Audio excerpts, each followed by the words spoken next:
Okay, there's a sunken area, there's an opium maniac and an incense pot. Um, let's go to the incense pot first. What's that gear clattering racket? A jet of steam cuts through the quiet of the den. What a curious machine. I wonder how it works. Sprinus, what's an automaton doing here? It's not as if it can partake. And intimidating bugger off, you brass bucket, which I probably wouldn't have gone for either way. It's not like it can partake.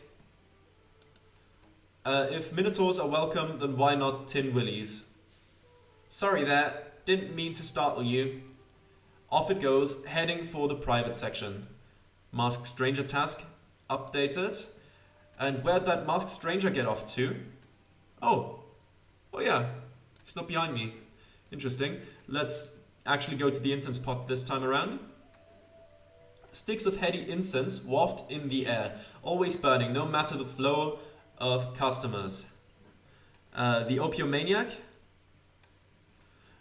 Sleeping Poppyhead is draped over a mattress in the corner, drooling idly onto his shirt. Fancy that, an errant wallet is poking up out of the corner of his slacks. It yearns to be free. His wrist's right over it though. This will be a risky lift. 43. I'm not gonna risk that. Like, sure, we might get some money out of it, but I don't really want to be an asshole here. Better not. My hands are feeling a little shaky. Yeah. Okay. Let's go to the sunken area. Let's examine that. See what's going on there. The floor pit has benches with tufted upholstery and pillows costing a halfpenny an hour. Costing a halfpenny an hour. A bronze coin worth half a penny. Oh, half penny, I suppose. I suppose that makes sense. It's so late that most of the patrons have gone to sleep. Just before sunup is the only time the Red Lotus is empty. Okay, let's keep moving then. Down here, there's sleeping gents, dwarf and automaton, bookshelf, and then something behind there. Let's go to the sleeping gents first. Two workmen blissfully free of the waking world, as well as their meaningless existence. And when they wake, I should hope they'll be refreshed. I'll be nice here. That gave us some hope, and we are still content, but we are verging on the next higher level actually. So that's nice.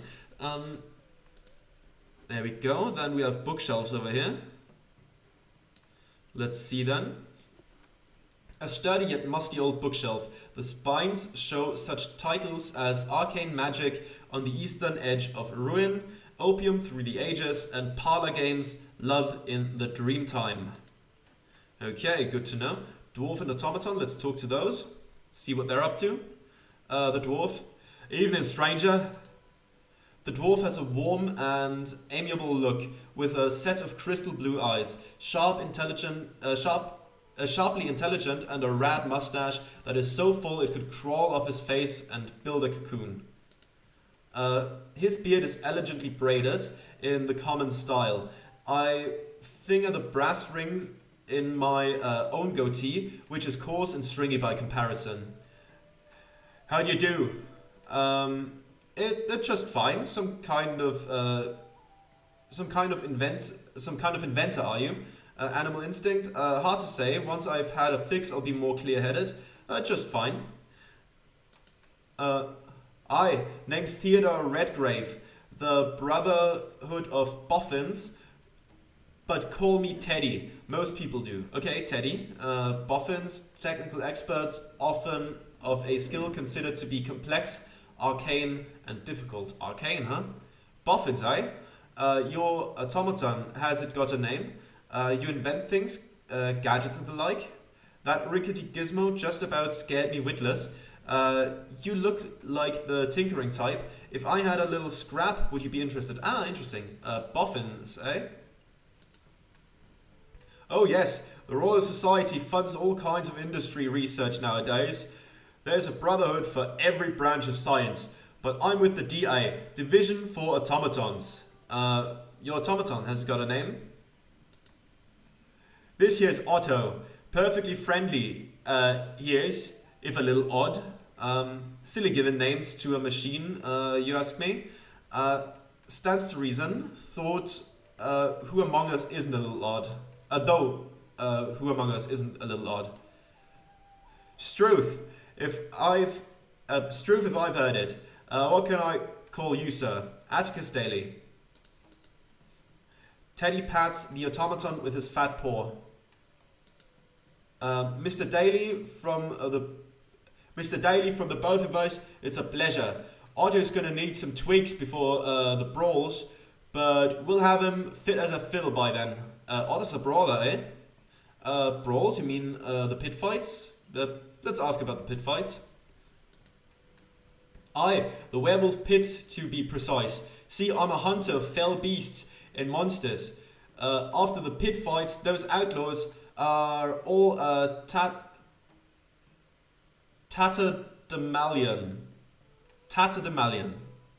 Probably mispronouncing that wildly. Beat up and worn out. Okay. Much easier to take in for a bounty. Only 3 days here, the moon is full bellied. Better have a good mind to who you're betting on. That's quite an occupation. Must never be a dull moment. Ah yes, the pit fights. I've been to my fair share. Good for a wager or two. That's quite the occupation. That gave us one more blood. There's true. I just knew you were a man of culture. And that's on top of having the kind of stature I look for in a cove eager to be on my docket while partaking in pit fights. A fetching offer, though I don't want to commit just yet. Besides, the stranger wouldn't want me to be led astray by such endeavors. He strikes me as the kind of fellow who'd cross oceans and deserts while giving chase to his quarry. Wait a moment, if I had a little scrap to sell, would you be interested? 1 second. Sorry, I just had to cough. Again, this is a lot of reading, a lot of talking, and I'm slightly hungover, so it's all coming together to make this hard on my voice. It's yeah. And sure, those cogs are worth a bit of sterling. Sell the cogs you collected. That's 18 shillings. 6 cogs removed from inventory. There we go. Pleasure doing business. Take care, Teddy. I think he was in in some screen before the game. I think. A dreamer and the private booth. Okay, let's talk to the dreamer first. Another gentle customer on a journey to the land of Nod. That's sleep. Land of sleep, yeah. Another chicken asking to get plucked. Perhaps you have a riffle through his pockets. 43. Nah, let's not do that. Private booth, let's go there. Lattice wooden screens and high-backed seating provide some comfort and privacy for those that can afford it. The booths are made of a luxurious calf leather. Calf leather, my poor brothers and sisters, skinned for a creature comfort. The leather is well oiled and plush with dimpled riveting. Delicate china and exclusive menus of the den's offerings are available here for those of a more discerning taste. Seems I'm in for a treat on account of the stranger's pocketbook, as fat as a Christmas goose. I'll show a little restraint. Let's show a little restraint. Better here than in the alley. Whatever his angle, there must be something in it for me. He could have already killed me and collected on my bounty, but he didn't. I guess I should hear him out. Yeah, let's go for that. 1 second again. Yeah, I think I'm not going to be able to record much longer simply because it's just getting on my throat right now. It's worth seeing what he's after. Infuriating, but I can't keep the crone from intruding. Nevertheless, the stranger is waiting on me. Let's get on with this. Okay, let's see what this is all about. The menu is embossed with an array of oral morphines, liquid and powder cocaines, and all manner of midnight oil. That's opium, okay. Bugger the small talk. Why did you bring me here? Oh, he said something first. Teddy seems an interesting chap, And the automaton is quite something, isn't it? Yeah, let's skip the small talk. We got some yellow bile out of that. We've got plenty of time for explanations. Why don't we start with a sample of some of the den's wares? Careful now, he's obviously trying to curry favor, although it would be good to loosen up. With so many deer poisonous variations, it's hard to decide what will hit the spot. Okay. I must say I'm impressed with your discretion. I would have thought just any fix would do. You're just greasing the wheels for whatever it is you want from me. Thanks, I suppose, but I know it's not from the kindness of your heart. I'm gonna go with the first one. Let's see. We'll see if you sing the same tune when it's said and done. Now then, while you think about the entree, I'll prepare the appetizer. He takes a small tablet out of his shirt sleeve, cracks it in half and drops it in my teacup. The other half goes into his own. You can't expect me to drink that. Well, he put some of it in his own. So, half and half, an equal dose. I wouldn't kill us both, now would I? Let's drink it. Plus 20 hope, oh my goodness. And plus 1 blood. We're optimistic now. Well then, cheers to not killing anyone. Except for the guy in the sewers. But that's already far in the past. Took me ages to perfect this remedy. With this new blend, that ghastly, deep-gnashing anxiety's gone, leaving just the euphoria. Seems this stranger is no stranger to drugs. The pains of my withdrawals are all but absent now. And for the main course, how about White Wind Elevation, an artisan brand of opium? You must be fond of that one. His light-hearted confidence seems like a front. His light-hearted confidence seems like a front. I get the feeling he knows you better than he's letting on. Okay, the old Chrome task is updated. Any sort of psychic barrier is useless. The bothersome hag won't leave me be. And here I am face to face with a telepath, a mind reader. Enough of this facade. Not only did you pick my local place, but you pretend to suggest my favorite blend like it was a lucky guess. I know a little something about you, it's true, but it's part and parcel of my profession. I keep tabs on people who pique my interest. How have you been tracking me? What's your profession exactly? On with it then. You've tried my patience long enough. How have you been tracking me, or... Yeah, no, let's ask about the profession. Let's ask about that first. Let's say I look after Her Majesty's interests with great vigor when they align with my own. How have you been tracking me? It wasn't all that difficult. You only have a few haunts. On with it then.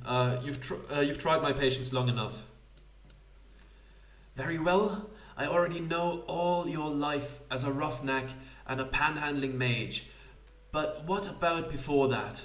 What about the Sacred Heart? We can be honest, or we can be a charlatan and pretend you've never heard of it. I mean, he probably knows it already. Let's try it, let's try it. Oh, that's the critical success. 100 of coins. What is that? A church? Not much of a believer myself. It's possible you've effaced those memories. Tell me about your parents. Okay, Sprinus, Charlatan Life, 44. All I really have are guesses. Let's try it. That's not gonna do it. That's a shame. I don't remember my mother. If you're going to lie, at least be better at it. Now it's just a few memories. It won't be very painful. This fellow's lost his mind. Something's occurred at the Sacred Heart that you've forgotten. With the help of an opium dream, you might recall the details that will lead you to your mother. Lead me to her graveside, you mean? What would that accomplish? On the contrary, I believe she's alive. Her name came up on a ledger at Benthal House, a private mental hospital in Benthal Greens. I've seen my share of swindlers, but this takes the cake. Just humor me for a moment. Matilda is of course her given name. But how about the family name? If I ever knew it, there's no chance in Hades I'd remember it now. I don't think the sisters at the orphanage ever told me what it was. I don't think I remember it now. But if you could recall Matilda's family name, and it's on record at the orphanage, and matches the ledger at Benthel House, you could prove her identity at the hospital, and by claiming kinship, set her free. This means digging up memories of the Sacred Heart, not exactly how I thought the night would unfold. I'm sure if my mother's alive, she's forgotten me. Even if what you describe is possible, why should I want to find her? Let's ask the second one.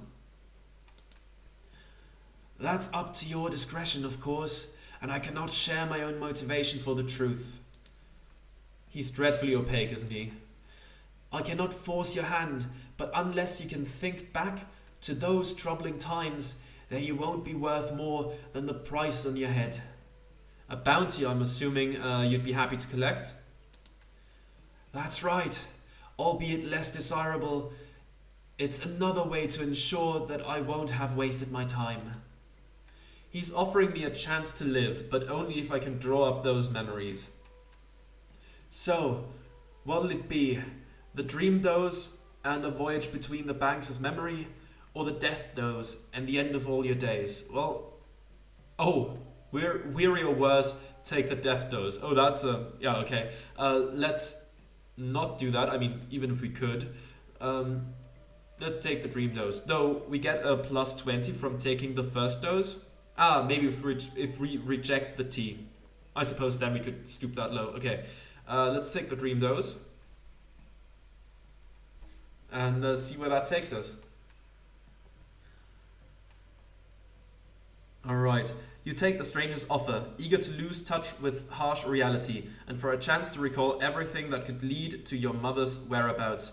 Shortly after drifting away from consciousness, you find yourself being enveloped by a miasma of repressed memories. The stranger's recent inquiries reminding you of growing up in the Sacred Heart orphanage.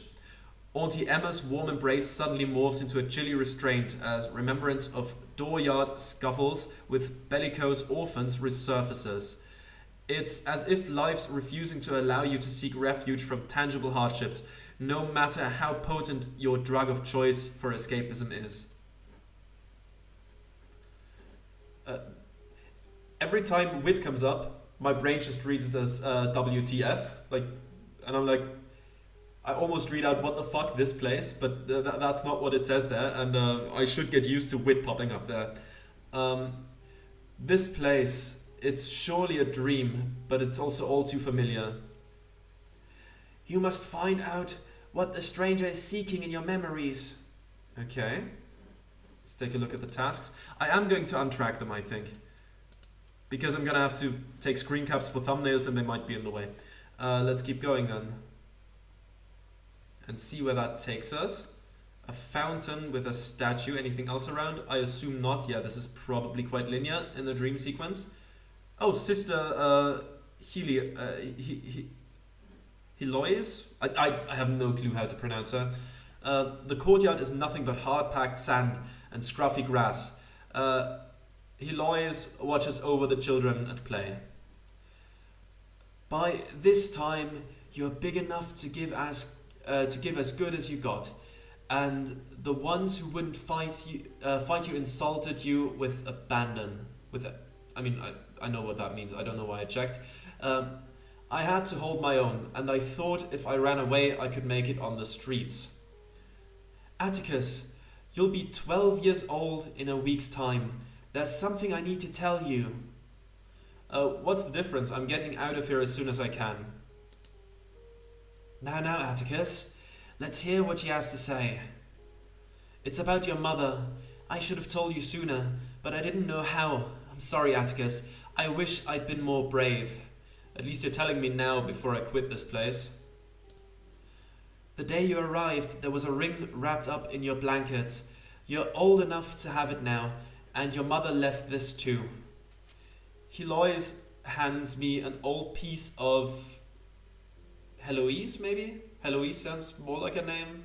Let's go with Heloise from now on. Hands me an old piece of parchment, a note from my mother. Can you make out what it says? Self-discipline? No, there's no message. I can't produce this memory. There's nothing written down. It's a blank piece of paper. I'm gonna go with the self-discipline. The truth will come in time. I'm sorry I kept this from you so long. Did she ever come back for me? She came back half a year later and insisted you were her child. She mentioned the note and knew the date we found you on the steps. But why didn't I go with her? Hush! Heloise is coming to that.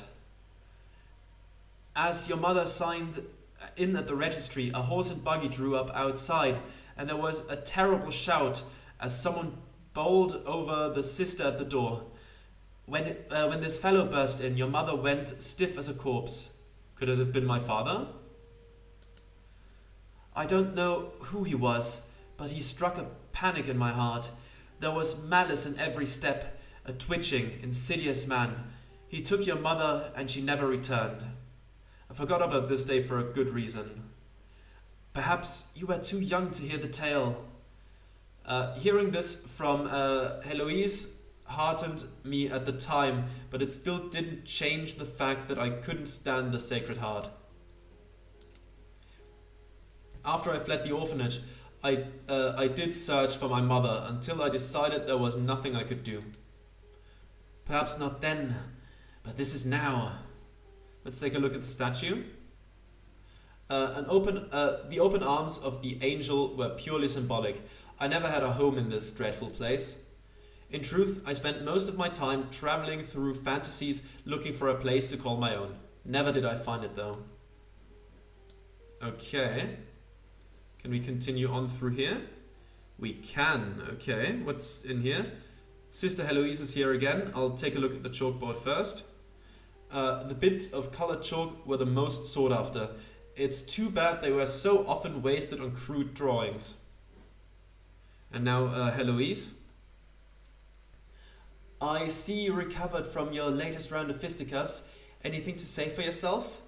I'm getting stronger all the time. My hide is getting coarser, thickening. Sometimes it's like I go blind for a few minutes, and when I wake up, I'm crying and cut up, and everyone's staring at me and laughing. Let's go with the getting stronger thing. There are many ways to be strong, dear boy. It's time you learned what your bloodline is capable of. Must be another ploy to get me to stay, but I'll be 13 in a few months, and then I'm running off for good. Being singled out as a Minotaur, always having insults thrown at you, it's terrible. The bright spot is that you have the gift of magic, and you can develop your talents if you study the tarot. She fans out the colorful cards. They seem to buzz with an eerie electricity. Look closely at the card. The Magician, a symbol of new beginnings. One arm to the heavens and the other towards the earth. He is a conduit between the spiritual and material realms. The Magician transmutes potential energy from its ethereal state into perceptible forms. These cards are a load of rubbish. I can't say I buy it, but I'm listening. I'm gonna go with the second one. Wit has increased to 20. Oh, that's good. We are a wit machine in this one. That's the spirit. Minotaurs are magical creatures. Like this magician, you are a conduit. I committed the spell to memory long ago. I'll share it with you, but only with your promise of wholehearted trust. Okay, Heloise. I know you wouldn't lead me astray. I trust you. And I trust you, Atticus, because if my superiors should learn of this, I'd never wear the habit again. Now, this is a cantrip. You must speak it over and over until it is written across your mind in bold letters. A cantrip is a minor magical spell. I only know the definition from Baldur's Gate, which I just finished. This should come out the day after the last episode of Baldur's Gate, I think. No, not this episode. The first episode of this series should come out the day after the last episode. So at this point, I'm at least somewhat aware of cantrips. Sight from the fire, hearing from the ether, smell from the air, and taste from the water. Touch down to the earth in another form. Aristotle defined 5 senses: sight, smell, touch, taste, and hearing, corresponding to the elements of fire, air, water, earth, and ether. I think I understand, except for that bit about ether. Ether is the energy propelling each heartbeat, the same material in the soul and the consciousness of all blooded creatures. Those with proper training can channel ether into the earthly sphere. Therein lies the power of the cantrip, the ability to transmute energy into matter. Ether is tied to hearing, so first you must learn to listen. You must hear the winds and the wiles of the heavens. I see the night is getting on. What about the rest? Let's try to remember with a 93. So anything but a crit failure will give us that. That's a 10. That's going to be enough. Very nice. Oh, the High Priestess. This character has gained the Illusionist trait and will now be able to select dialogue options that require that trait. O Guardian of Secrets, of Magic and the Unknown. Okay. I held my hands over the tarot cards, and we sat quietly until I heard a voice, like an oral mirror, as if the words were backwards. Then I felt my lips moving, and when I opened my eyes, we were breathing the words of the cantrip in unison. The memory cuts to the quick. The memory cuts to the quick, but oh, okay, it hurts to remember it, but at least it's still intact. Well done, moving right along. Is it time to wake up? I dare say I'm ready for this to be over. I suppose it's time to wake up now. Or maybe it's not. It's not quite over, okay. Self-reflection. When midnight strikes, I'll be 13 years of age. Father Franco keeps the orphanage funds in the private office. That's my ticket out of here. Let's sneak past Snyder. Okay, let's try it. Spryness is not my strong suit. Close one too. Close one. We needed a 9, I think. Right then, nothing to it. Sprite. Now it levels up. Oh my god. If I had that level up just before that, then we would have succeeded. Oh, that stings. That stings. Okay. Right then, nothing to it. What are you up for? If you're looking for the nun's candy stash, you can forget it. I already checked. Say, Snyder, isn't old Franco due to give you a thrashing in the morning? Snyder the Spider. You never stop spying on people, do you? Not even in your sleep. I'll go with the second. No, let's ask the first one. Because the other one has end attached to it. I don't... What? You ruined the vestments, remember? Shouldn't be so clumsy. For spilling ink all over his surplice the other day. Oh, he will be mad. Will he be mad? Let's go with the ink thing, I guess. What's a surplice? A long linen vestment worn by the clergy. Ah, I see.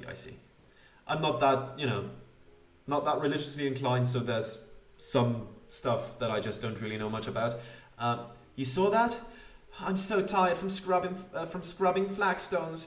You must be some kind of phantom, a dream. I'm going back to sleep.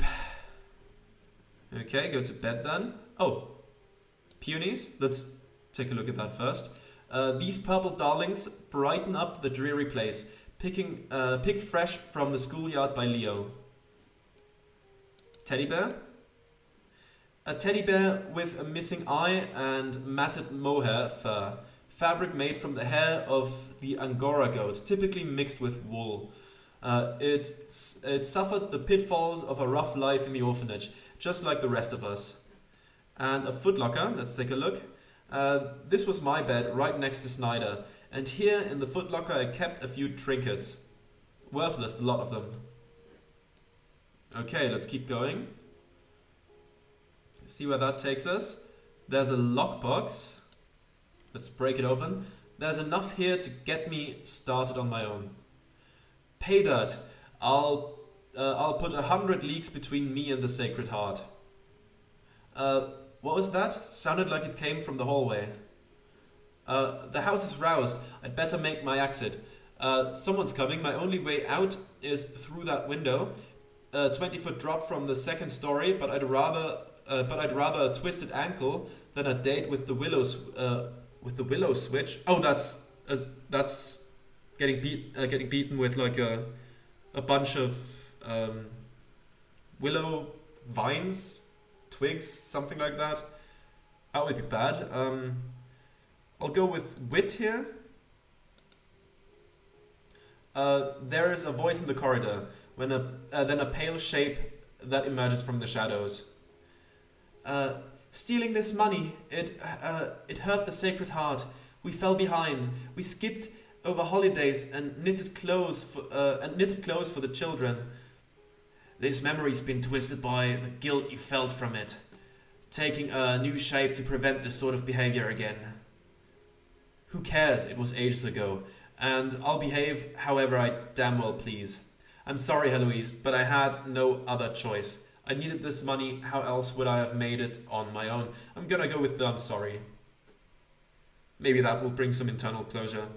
There's always a choice, my child, and there's still a way to make it right. Now we don't have to lob ourselves off the building. Ah, there's the window. I see. Normally I'd say that drifting into deep sleep would be a merciful release from reliving such memories. Yet something compels me to push on, to be put through the ringer. To face that greatest of foes, myself. I do like the art that they pop up here. That's a nice touch.